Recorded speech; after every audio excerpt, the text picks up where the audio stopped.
poder estar de novo aqui através do vídeo, né? Passamos aí um tempo fiquei um pouco sem voz, mas queria começar essa série que vamos visitar agora no mês de abril, lendo o livro de Jeremias, e eu escolhi o capítulo 2 porque justamente o capítulo 2 inteiro fala dessa coisa do povo que entra num estado de idolatria. Eu fiquei impactado lendo este texto e até preguei na igreja a respeito disso, quando chega lá no verso 13, quando fala dos 2 crimes e tal. Mas eu queria começar essa série falando do que acontece lá, porque o verso 13 justamente fala sobre este crime, os 2 crimes que foram cometidos, mas os 2 crimes, que é o abandono de Deus e cavar cisternas para si, que são rotas, né, são quebradas, eles startam em um outro processo, que é justamente a idolatria. Uma das coisas que para mim ficou muito claro é que nós começamos geralmente errar, ou nós como pastores, como obreiros, começamos a nos afastar daquilo que é o propósito inicial e completo de Deus para nossas vidas, quando nós começamos com o que eu vou chamar de obsessão. E o que significa a obsessão? A obsessão é justamente essa questão de que quando tua mente fica completamente focada em um outro ídolo, em outro Deus, que não é o Deus correto. Você vai perguntar para mim, Sandro, mas você acha sinceramente que nós pastores, obreiros, gente que está andando com Deus, podemos criar outros ídolos na nossa vida e esses ídolos então nos tornarmos obcecados por eles? Sim, eu acredito que sim.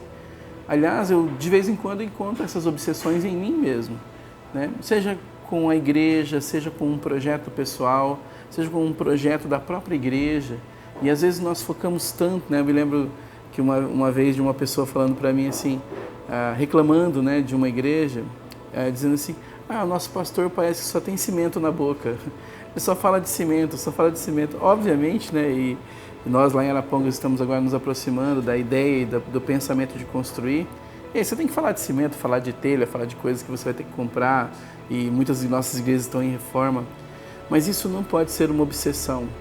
Isso não pode afastar você do discipulado. Isso não pode tirar a sua concentração daquilo que é o seu principal chamado.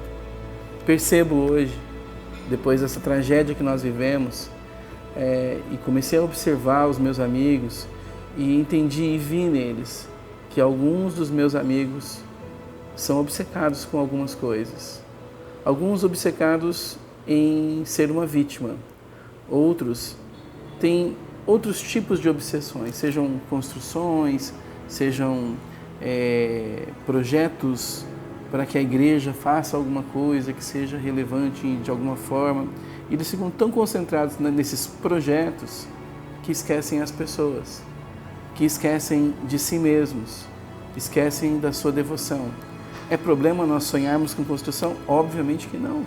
Eu fico tão alegre quando eu vejo as igrejas reformadas, trabalhando, os irmãos engajados naquilo, né? Nós tivemos tantas igrejas, né? A igreja da nossa, a Kakogawa sendo construída, a igreja do Shalom, uma reforma grande, a igreja central de Londrina com tantas reformas, e a nossa igreja lá em Juqueri, em Belém, sendo construída e terminada.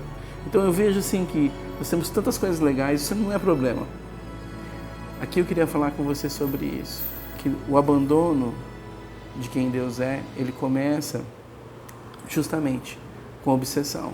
Será que você não tem ficado obcecado com algumas coisas?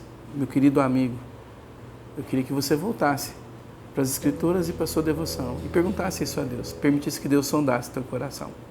Deus te abençoe.